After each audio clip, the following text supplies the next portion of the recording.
It was a warm June night in Los Angeles. Two people lay dead outside a luxury home in Brentwood. One was a young waiter, the other O.J. Simpson's ex-wife. Within hours, suspicion turned toward a man once adored by millions. He was a football legend, a movie star, a symbol of American success. But he was at the center of the most explosive murder case in modern history. This wasn't just about one man on trial. It was about race, fame, power, and whether justice really works the same for everyone. This is the story of O.J. Simpson, a man once loved for his speed, his smile, and his rise from nothing, but now remembered for the slowest, most unforgettable police chase in American history. This wasn't just about whether he did it. It was about who he was, about race, about fame, about a justice system under the spotlight, and a country tearing itself apart, watching it all unfold. This was more than a trial. This was the trial of the century. Before the headlines, before the handcuffs, O.J. Simpson was a legend. He grew up in a tough neighborhood in San Francisco. As a child, he battled rickets, wore braces on his legs, and yet he became one of football's greatest. By the 1970s, O.J. wasn't just a football star. He was a Hollywood actor, a celebrity, a brand. In the eyes of America, he had risen above race. He was rich, successful, and loved by everyone. But behind the fame was another story, one not shown in commercials or movies. On the night of June 12, 1994, Nicole Brown Simpson, O.J.'s ex-wife, was found murdered outside her Los Angeles home. Next to her was someone else, 25-year-old Ron Goldman, a young man who simply came to return a pair of glasses and never made it out alive. It was a brutal scene, blood everywhere, deep stab wounds. The killer showed rage and familiarity. Evidence quickly pointed to O.J. Simpson, a bloody glove, footprints, DNA. But when police went to arrest him, O.J. disappeared. What followed would become a moment frozen in American memory. On June 17, 1994, 95 million people turned on their TVs. Instead of basketball, they saw a white Ford Bronco crawling down a California freeway. Inside, O.J. Simpson, in the back seat, holding a gun to his head. The slow-speed chase stopped the nation. It interrupted the NBA Finals, and for hours, the world couldn't look away. America wasn't watching a man run from justice. They were watching the fall of a hero. And then came the trial. The state of California versus Orenthal James Simpson. January 1995. Cameras everywhere. The world watching. It wasn't just a trial, it was a showdown.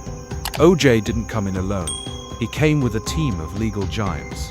Johnny Cochran, Robert Shapiro, F. Lee Bailey, and more. Together, they were called the Dream Team. And on paper, the evidence looked crushing. Nicole's blood found on O.J.'s car and on his socks. His hair at the crime scene.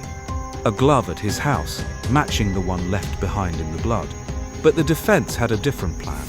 They didn't just fight the evidence. They turned the spotlight on the LAPD. They said the investigation was sloppy, biased, corrupt. And at the heart of it all stood one name, Detective Mark Fuhrman. Fuhrman had found key evidence, but on the witness stand, things fell apart. Old tapes came out. He had used racist slurs. He denied it under oath. He lied. The jury saw the truth. Then came the glove.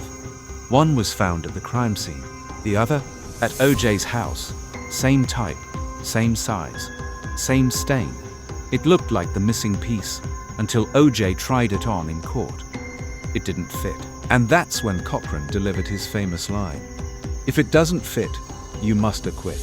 It wasn't just about the glove, it was about the system. The defense claimed the LAPD planted evidence that O.J. was being framed because he was black. This trial wasn't just about murder anymore. It was about race, trust, and justice in America, especially after what happened to Rodney King. For many, the verdict wasn't just a court decision. It was something deeper. It was personal. October 3rd, 1995. The jury was back. Only 4 hours had passed. Everyone held their breath. Then came two words: not guilty, or a second. Time stopped. Eyes widened, mouths dropped. Gasps echoed through the courtroom. Some couldn't believe it. Others had waited for this moment their whole lives. The trial wasn't locked inside a courtroom. It was everywhere. TV, radio, newspapers. America couldn't look away. Cameras rolled, anchors shouted. Millions watched OJ's face more than the judge's words. It didn't feel like justice. It felt like a season finale. Lawyers weren't just lawyers anymore. They were stars, debated, mocked, idolized. One photo of OJ was darkened by a magazine, so he'd look scarier, more guilty. Marcia Clark, they didn't talk about her courtroom skills. They talked about her hair. The courtroom had become a stage, and truth got edited for TV. This wasn't just a trial. This was the birth of something dangerous, a world where crime becomes entertainment. 1997. A new trial. This time, it wasn't about prison. It was about payback. Nicole and Ron's families took OJ to civil court, and this time, the jury saw it differently. They found him responsible, not just accused, liable. He was ordered to pay $33.05 to the families, a price for 2 stolen lives. But years passed. By 2024, most of that money was still unpaid. Why? His NFL pension, legally protected. No one could touch it. So OJ walked free. No jail, no real payout. For some, this verdict was a small victory. Late, imperfect, but finally, some truth. But for others, it felt like justice never came. Not in 1995, not in 1997, not ever. 2006. OJ made headlines again. Not for another crime, but for something even more disturbing. He planned to release a book called If I Did It, a chilling what-if story, a step-by-step breakdown of how he would have killed Nicole and Ron if he were guilty. The public was furious. How could he?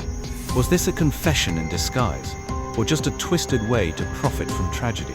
Under pressure, the publisher pulled the book. But it didn't end there.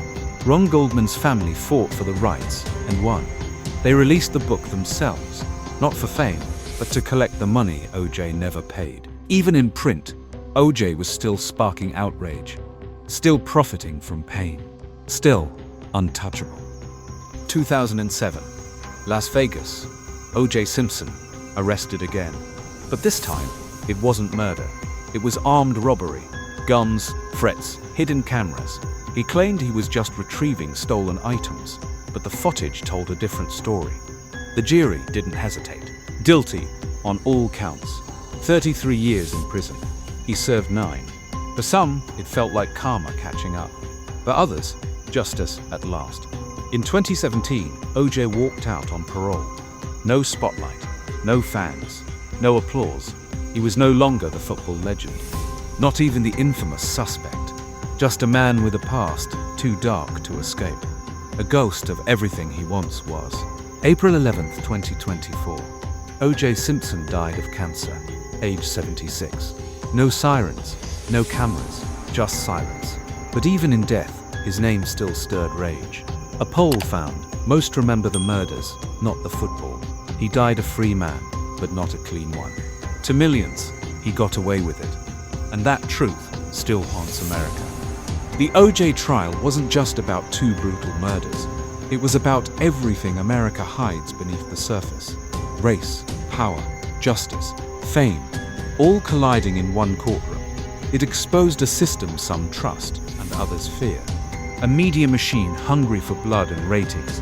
A country split in 2. The trial ended, but the wounds never healed. The questions never stopped. This wasn't just OJ on trial. It was America.